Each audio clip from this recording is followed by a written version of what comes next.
حزب اختلاف کی سیاسی قیادت ہو یا آزاد تجزیہ کار یا سیکیورٹی ماہرین، وہ مسلسل یہ کہہ رہے ہیں کہ نیشنل ایکشن پلان کی بجلی پنجاب کے دہشت گرد ٹھکانوں اور پنجاب کے دہشت گردوں پہ نہیں گری ہے، اور اس کے بارے میں ابہام ہے، اور اس کی وجہ سے شکوک بھی پیدا ہوئے ہیں۔ مسلسل تنقید ہوتی رہی ہے حکومت پنجاب پر کہ وہ دہشت گردوں کے خلاف اس انداز کی کارروائی نہیں کر رہی جو دوسرے صوبوں میں دیکھنے میں آ رہی ہے۔ گو کہ خبریں مسلسل آ رہی ہیں اور خطرناک علامتیں ہیں، جس میں چاہے داعش کی پنجاب میں سرائیت ہو، پنجاب سے داعش میں شمولیت کی خبریں ہوں، پنجاب میں داعش سے داعش کو جوائن کر کے لڑنے والے اور پھر ان کی لاشوں کا واپس آنے کی خبریں ہوں، یا یہ کہ پنجاب میں موجود وہ انتہا پسند گروہ ہوں جو پاکستان کے باہر دہشت گردی کی وجہ سے پہچانے جاتے ہیں اور پاکستان پر الزامات کی وجہ بنتے ہیں۔ لیکن اس صورتحال میں کوئی بہت بڑا ایکشن دیکھنے میں نہیں آیا، لیکن کیفیت اس وقت بدلی جب پٹھان کوٹ پہ حملہ ہوا، اور پٹھان کوٹ کے حملے کے بعد بھارت نے پاکستان کو مبینہ طور پہ معلومات فراہم کی، جس میں کہا گیا کہ پٹھان کوٹ پر حملہ ہونے والے حملہ آور پاکستان سے آئے، پنجاب سے آئے، جنوبی پنجاب سے ان کا تعلق تھا، اور بقول بھارتی ایجنسیز کے ان کا تعلق جیش محمد سے تھا، اور یہ خبر پاکستان میں عام ہے کہ جیش محمد گو کے وہ پروسکرائبڈ ہے، اس پہ پابندی لگ چکی ہے، لیکن مختلف ناموں سے وہ اب بھی آپریٹ کر رہی ہے، جیسے کہ کئی اور انتہا پسند گروپ ہے۔ کل اس سلسلے میں فیصلہ کن لمحات تھے جب چیف آف آرمی اسٹاف وزیر اعظم نواز شریف کی زیر صدارت اجلاس میں پاکستان کے دوسرے فوجی کمانڈرز کے ساتھ شریک ہوئے، لیکن کل کے اجلاس کی بہت اہمیت یہ بھی تھی کہ کل کے اس قسم کے اجلاس میں وزیر اعلیٰ پنجاب جناب شہباز شریف کو بھی مدعو کیا گیا، اور لاہور کے کور کمانڈر کو بھی، اور پنجاب سے کئی دوسرے حکام کو بھی۔ موضوع تقریباً یہی تھا کہ پنجاب میں دہشت گردی کے خلاف جنگ، یعنی کہ داعش ہو یا جیش جیسی دوسری تنظیمیں،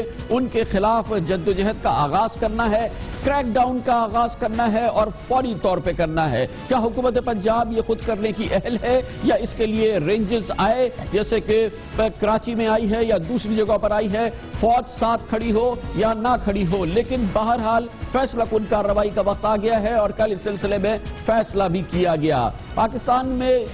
حالیہ دنوں میں جو واقعات ہوئے ہیں اس حوالے سے اس فیصلے کی امید بھی کی جا رہی تھی اور اس کا مطالبہ بھی۔ اس کی ابتدا کل ہی ہو گئی تھی جب بھاولپور، بھاول نگر اور جنوبی پنجاب کے مختلف علاقوں میں بقول حکام کے کلدم جیش محمد کے درجنوں کارکنوں کو گرفتار کیا گیا۔ آج بھی اطلاعات آئی ہیں کہ ایکشن ہوا ہے، اور کاؤنٹر ٹیررزم ڈپارٹمنٹ لاہور نے سیالکوٹ، ڈسکا اور ساہیوال سے مرد خواتین سمیت 30 ایسے افراد کو اطلاعات کے مطابق گرفتار کیا ہے جو داعش سے وابستہ تھے اور ٹریننگ کے لیے شام جانا چاہتے تھے۔ محکمہ داخلہ پنجاب نے گزشتہ سال کہا تھا کہ پاکستان میں داعش کے لیے بھرتیاں جاری ہے، اور پاکستانی نوجوان کو 50,000 روپے تنخواہ دے کے بھرتی کیا جا رہا ہے۔ رپورٹس کے مطابق یہ بات ثابت ہو چکی ہے کہ پنجاب میں داعش کا نیٹ ورک سے تعلق رکھنے والے 65 سے زائد مرد اور خواتین داعش میں شمولیت اختیار کر چکے ہیں، اور ان میں پڑھی لکھی فیملیز بھی شامل ہیں، خواتین بھی شامل ہیں جو لاہور سے اور دوسرے مقام سے شام جا چکی ہیں اور داعش میں شمولیت اختیار کر چکی ہیں۔ اسلام آباد میں کل ARY نیوز کے دفتر پر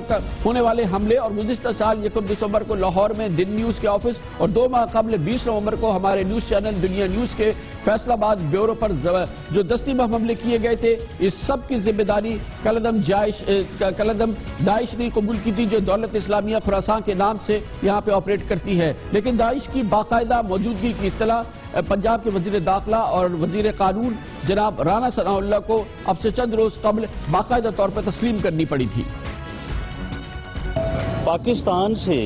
جو ہے ان لوگوں کی تعداد، جو ہماری اب تک کی جو انکوائریز ہیں، جو پروب ہے، جو انویسٹیگیشن ہے، اس کے مطابق ان کی تعداد جو ہے دیٹ از ناٹ مور دین 100۔ تو یہاں سے بھی لوگ گئے ہیں، جو ڈسکا سے لوگ جانے کی ابھی تیاری کر رہے تھے یا متاثر ہونے کی جو ہے وہ پوزیشن میں تھے، ان کو ہم نے اریسٹ کیا ہے۔ ان سے انکوائری اور انویسٹیگیشن کے ذریعے سے ہم اور لوگوں تک پہنچے ہیں۔ اسی طرح سے لاہور سے جو 3 خواتین جو ہے ان کے متعلق پتہ چلا ہے، ان کے ذریعے سے ہم اور لوگوں تک پہنچے ہیں۔ تو ہم وہ لوگ جو کسی نہ کسی وجہ سے متاثر ہو کے داعش کے لٹریچر سے تھرو سوشل میڈیا یا اینی ادر کانٹیکٹ جو ہے وہ وہاں پہ جانا چاہتے تھے، ان لوگوں کو ہم نے پریمپٹ کیا ہے۔ پنجاب میں داعش ہو یا جیش جیسے گروہ، ان کے خلاف کارروائیوں کی ضرورت اور ایک کریک ڈاؤن کا آغاز جس کا فوری طور پہ آغاز ہو رہا ہے، اس پر بات کرنے کے لیے ہمیں جوائن کیا ہے. ہمارے ساتھ موجود ہے پاکستان پولیس سروس کے سابق ریٹائرڈ انتہائی معزز آفیسر جناب شوکت جاوید, جو سابق آئی جی پنجاب بھی رہ چکے ہیں اور ڈائریکٹر جنرل انٹیلیجنس بیورو بھی. بہت بہت شکریہ شوکت جاوید صاحب, آپ نے ہمیں جوائن کیا ہے. آپ فرمائیے گا کہ آپ سمجھتے ہیں کہ واقعی ضرورت ہے کہ پنجاب میں بھرپور فیصلہ کن کارروائی ہو داعش یا جیش جیسے گروہوں کی, اور اس کی شدید ضرورت ہے؟ کامران صاحب, میں میرے خیال میں کسی ایک صوبے کو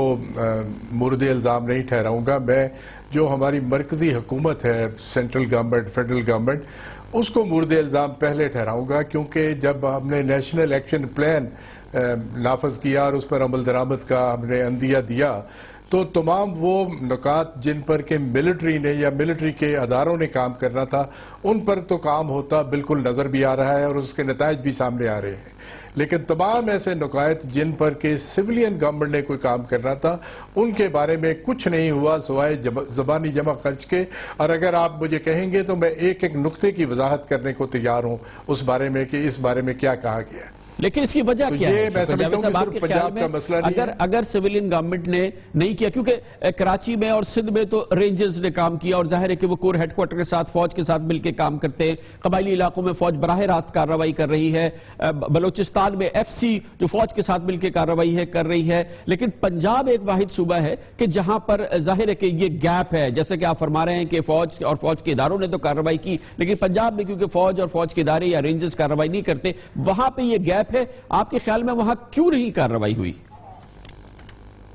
نہیں, میں سمجھتا ہوں یہ گیپ صرف پنجاب میں نہیں ہے. یہ پنجاب تمام وہ سیٹلڈ ایریا جہاں پولیس کا عمل دخل ہے, یہ ان تمام علاقوں میں ہے. کیونکہ کراچی میں آپ نے پولیس کی امداد کے لیے ایک پولیس جو وہاں پہ ہائیلی پولیٹیسائز ہو چکی ہے, اس کی موجودگی میں آپ نے رینجرز کو پولیس کے اختیارات دے دیے, تو وہاں پر معاملات فرق ہو گئے. لیکن جہاں تک پنجاب کا, خیبر پختونخوا کا اور دیگر دیکھ لیں, آپ نے خیبر پختونخوا کی پولیس کو آزادی ملی ہے تو وہ وہاں پر مکمل کام کر رہے ہیں. پنجاب میں اس لیے نظر نہیں آ رہا کہ جب تک مرکزی حکومت اپنا کام مکمل نہیں کرتی تو پنجاب والے بھی سستی کا شکار ہیں, اور یہاں بھی کوئی خاص کام نہیں ہوا, زبانی جمع خرچ ہے. کتنی ضرورت ہے شوکت صاحب, کتنی ضرورت ہے؟ جو اب تک ہمارے پاس معلومات ہے, داعش ہو یا جیش جیسے گروہ ہو جو کہ بہت بڑے خطرہ ہیں ملک کی اندرونی سلامتی کے لیے بھی اور پاکستان کے ملک سے باہر امیج کے لیے بھی, کیونکہ تصور یہ کیا جاتا ہے کہ پاکستان ان دہشت گرد گروہوں کے خلاف کارروائی کر رہا ہے جو ملک کے اندر دہشت گردی کرتے ہیں, لیکن جن کے عزائم ملک سے باہر ہیں ان کے خلاف کارروائی نہیں ہوتی. آپ کے خیال میں پنجاب میں اگر ہم پنجاب کو فوکس کریں تو یہاں پہ کتنی بڑی پریزنس ہے اس قسم کے گروہوں کی جن کے خلاف کارروائی ہو سکتی ہے؟ نہیں, پریزنس تو ان کی ڈیفینیٹلی ہے. جس طرح کہ آپ نے اس سے پہلے وزیر قانون کا وہ کلپ بھی چلایا اور انہوں نے خود بھی تسلیم کیا کہ ان کی پریزنس ضرور ہے, لیکن ابھی ان کی تعداد بہت زیادہ نہیں ہے. لیکن میں سمجھتا ہوں کہ جو چند ایک ایسے اقدامات جو ہونے چاہیے تھے, مثال کے طور پر یہ ایک نیشنل ایکشن پلان کا بھی ایک پوائنٹ ہے کہ تمام پروسکرائبڈ جو اس وقت ہماری آرگنائزیشنز ہیں, ان کے جو کارندے ہیں, جو ان کے آفس بیررز ہیں اور جن کے نام schedule 4 of anti terrorist act میں داخل ہو چکے ہیں, اور پنجاب میں ان کی تعداد سب سے زیادہ ہے, ان کا کوئی سینٹرل ڈیٹا بینک ہی نہیں ہے ابھی تک. ان لوگوں کے خلاف جو نیشنل ایکشن پلان کہتا ہے اور جو قانون کہتا ہے وہ یہ ہے کہ نہ تو یہ پاسپورٹ لے سکتے ہیں, نہ یہ کوئی لون لے سکتے ہیں, نہ یہ اور بہت ساری ان پر نہ کوئی یہ ویپنز کی لائسنس لے سکتے ہیں. لیکن جب ڈیٹا بینک ہی نہیں ہوگا تو ان کو لونز بھی مل رہے ہیں, ان کو پاسپورٹ بھی مل رہے ہیں, یہ بیرون ملک سفر بھی کر رہے ہیں, اور میرا خیال میں ان کو آرمز لائسنسز بھی جاری ہوئے ہیں کیونکہ یہ سارے اٹھائے پھرتے ہیں. تو یہاں سے آپ اندازہ لگا لیں کہ ہم نے کس قدر اپنے اداروں کو منظم کیا ہے کہ ہمارے پاس ابھی تک یہ ایک مختصر سا گروہ جو 4-5 ہزار افراد پر مشتمل ہے جو شیڈیول 4 کے ہیں, ان کا بھی ڈیٹا بینک موجود نہیں. اچھا, یہ بتائیے گا اسی طرح سے جو فنانسنگ کا کام پنجاب پولیس کے پاس جو اس کے جو ڈپارٹمنٹس ہیں ان کی کتنی اہلیت ہے کہ وہ بغیر کسی مدد کے, رینجز کے یا کسی اور مدد کے, فیصلہ کن کارروائی کریں اور ان تمام گروہوں کو جڑ سے اکھاڑ پھینکے, کمٹمنٹ ول اور ان کی خواہش ہو؟ تو یہ کیا ممکن ہے پولیس کے لیے پنجاب کی؟